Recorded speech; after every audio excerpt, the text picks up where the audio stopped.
Shao Kahn is one of my favorite characters of all time, across any media. I mean, he's literally part of my icon. And versus debating is something I've dabbled in over the years, as you could probably tell by my content, so I figured I'd give it a go myself. The Mortal Kombat community, being as stubborn as they are, probably won't understand a lot of the terminology used here, and since Mortal Kombat scaling is a headache as of recent, I'll try and mention stuff that can be left to interpretation. And I won't be giving calcs, just to make this flow better. With that being said, let's break down the true Khan of Outworld. We will destroy your champion, Liu Kang. He will taste no victory.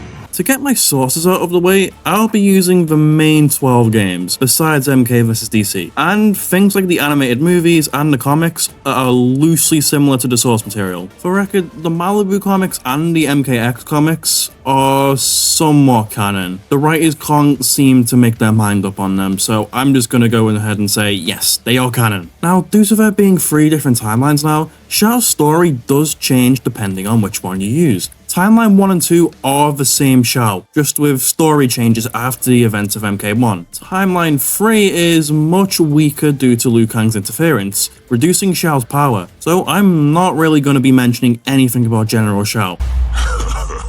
Is it me, or is Earthrealm's champion scrawnier than usual? Few in the verse can match the sheer level of evil as Shao Kahn. Depending on who's in charge of writing him, Shao Kahn is the protector of Outworld, and the equal in power to Lord Raiden. One day, he decided that the current ruler of Outworld, the Dragon King Onaga, was far too weak for the throne, so he poisoned him and claimed the throne for himself. Talk about climbing the political ladder. You see, Onaga planned to merge every realm in the universe together, as doing so would transform him into the One Being, someone so powerful he massively overpowered the Elder Gods themselves. So, Shao naturally wanted to become the One Being himself. And boy was he relentless. He conquered dozens of realms with himself on the front lines, slaughtering everyone no matter how powerful, with his most notable victory being that of Edenia. Watching this, the Elder Gods, either due to fear of Shao's power or sheer cowardice, devised the Mortal Kombat tournament. If Outworld were to win 10 victories against a certain realm, they would allow Shao to merge it with Outworld. Shao Kahn would eventually challenge Earthrealm, because of course Earth is the primary target, and would win 9 straight victories until the Great Kung Lao defeated the current champion Shang Tsung. And then Outworld wins another 9 victories, thanks to Goro, and then Liu Kang of course comes along and defeats Goro. Gotta almost feel bad for Shao at this point. Through a loophole, another tournament, this time taking place in Outworld, was arranged, with the promise of leaving Earth alone for good if they won, which they did. After which, Shao just said, fuck it, knocked on the door, and absorbed the souls of nearly everyone on the planet, as you do. But of course, Liu Kang would whoop his ass again. Shao, being weakened after this, and having already faked his death a couple times already, hid in the shadows, and eventually regained his empire. During Armageddon, Shao would align himself with his former Outworld enemies, before Khan himself betrayed everyone and defeated Blaze, the at the time most powerful character in the verse. Well, not anymore, I guess. Even in alternate timelines and in death, everyone would eventually feel the wrath of Shao Kahn. Hail the Conqueror! Hail Shao Kahn!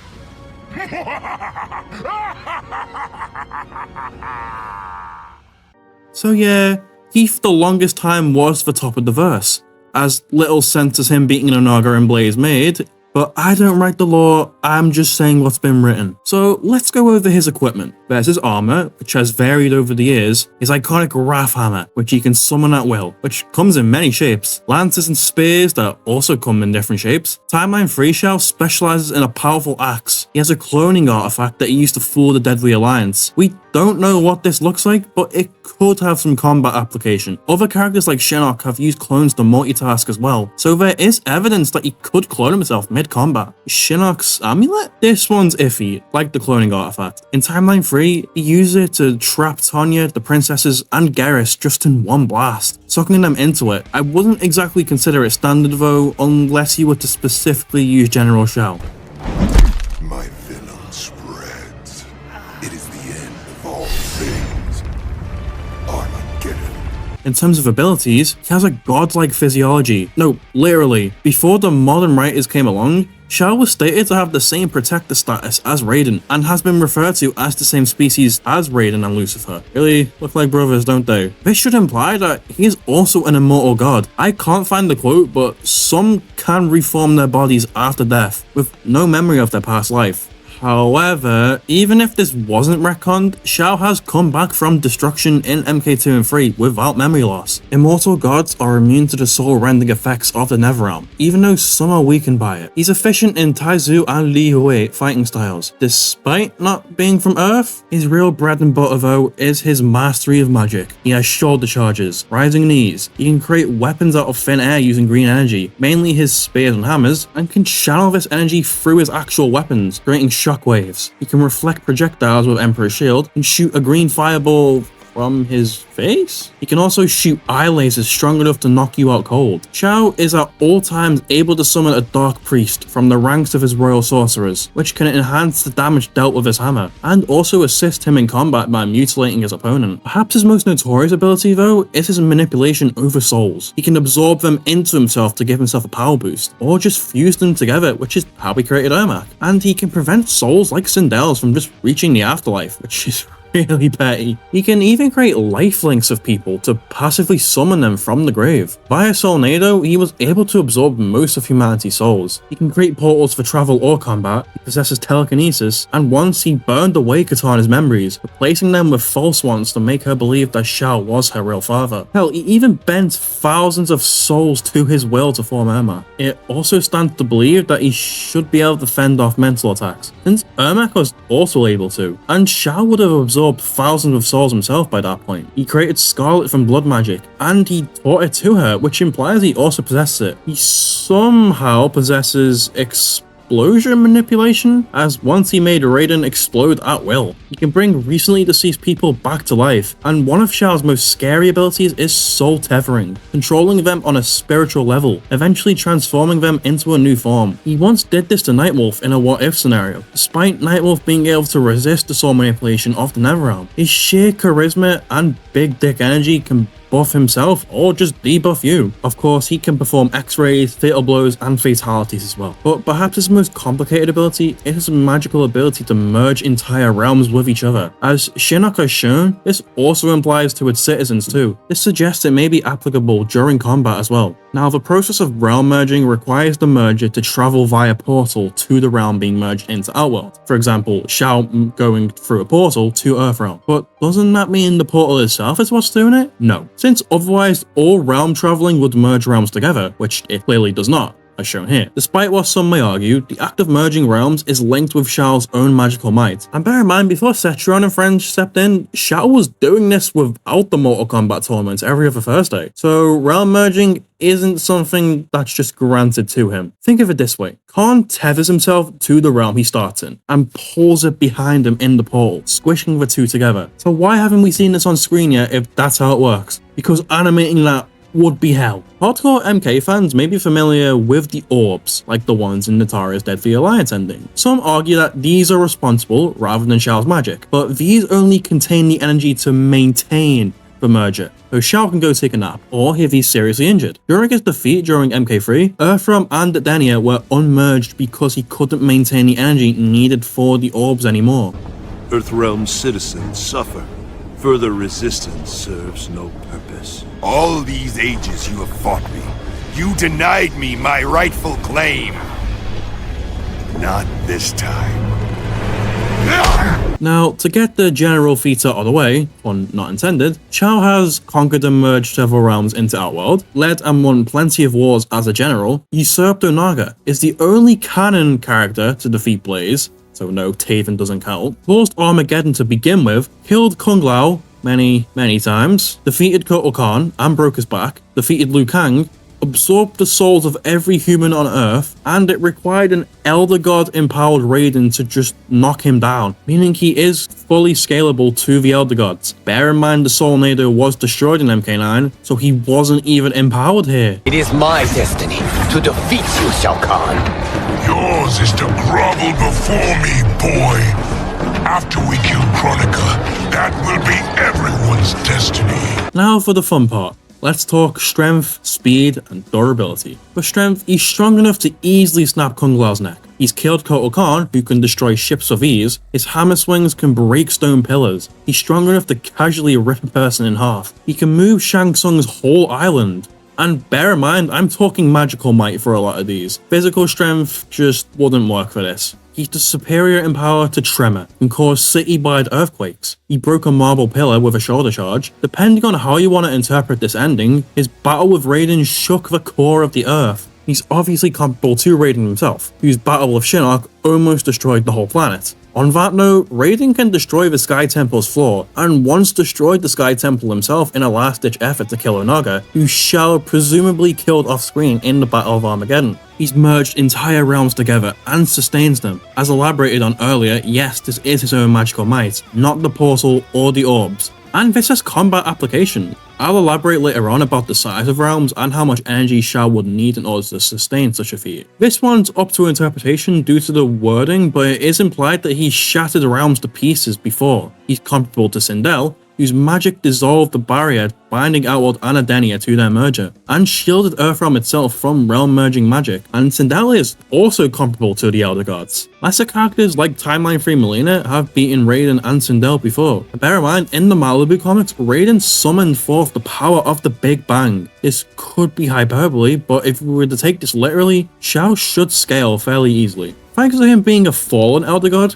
Shinnok is basically a Raiden and Shao level threat. In his what-if scenario on if he won an MKX, he merged every realm together into the one being. Now, I admit this could be iffy scaling, but bear in mind, Shao enjoyed going one realm at a time before the Elder God stepped in, so maybe his magic was powerful enough to contain the energy to do this. Now this one, I know people are iffy on. He canonically slaughtered Blaze, and no, Taven did not kill him. In MK Armageddon's arcade endings, it contains a what-if scenario on what would happen if each character obtained Blaze's power. Let me repeat, they're obviously not canon, besides Shao's, but they are things Blaze himself is capable of. I hope that makes sense. Why am I bringing this up? Blaze's ending demonstrates that he could destroy all of reality, and Shao fucking beat him somehow. The writers were on something here, but again, I don't write this shit. Also, in any of the other endings of the game, the person who beats Blaze gets his power and uses it for various feats on a similar level. Again,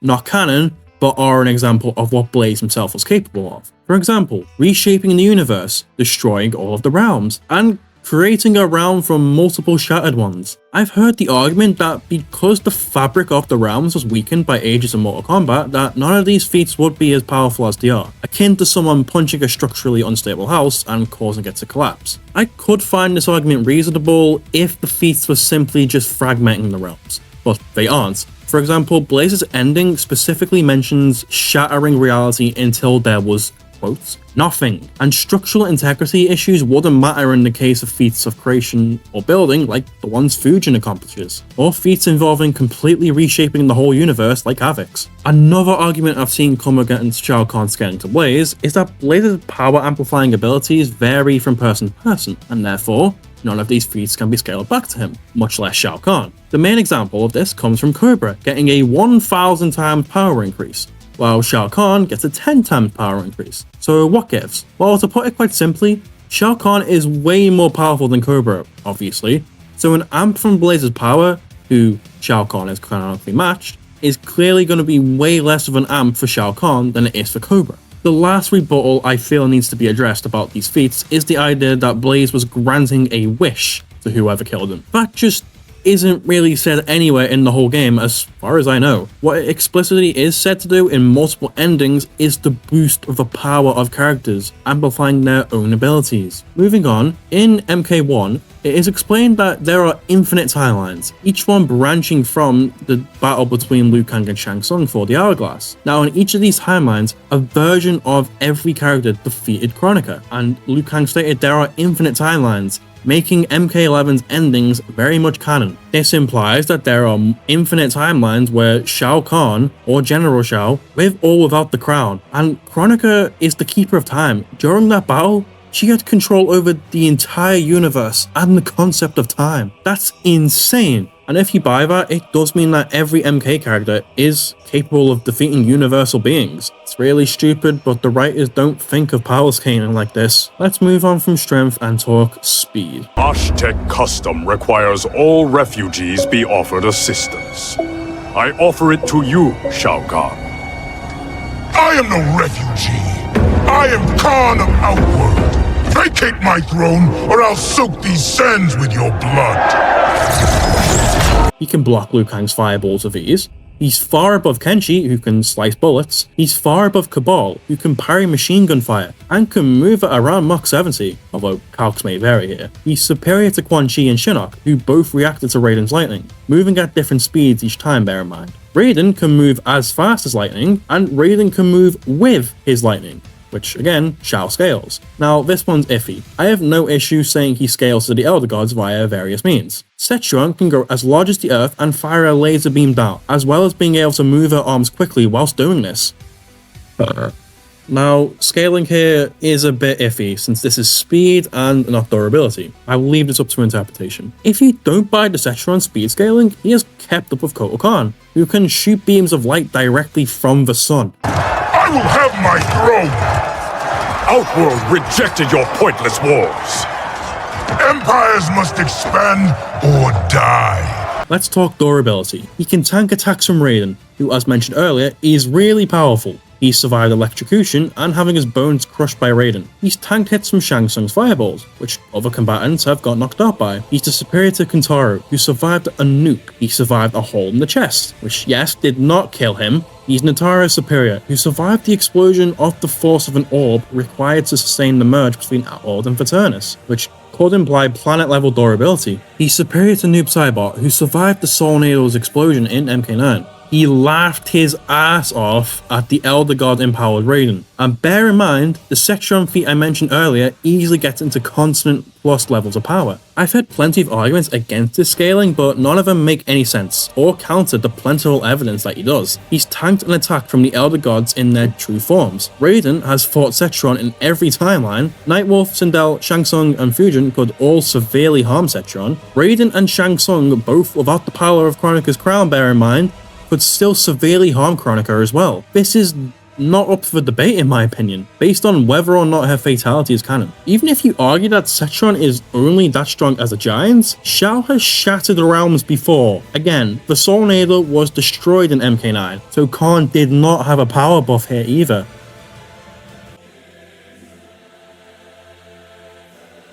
So yeah, it's possible that realms are somewhere between solar system and infinite in size. That's completely up to your own interpretation. So in terms of power scaling, Shao Kahn is somewhere between solar system and universal in power in my opinion. At the bare minimum, he's getting to large continents or planet level no matter how you swing it. So I hope you learned something here. I enjoyed writing this, learning about my favorite MK character in ways I've never studied before. And who knows, maybe I'll do something similar in the future. So as always, stay safe and be excellent to each other. Witness, boy. Do you know who I am? The murderer of my friend. I am Shao Kahn, conqueror of worlds. You will taste no victory.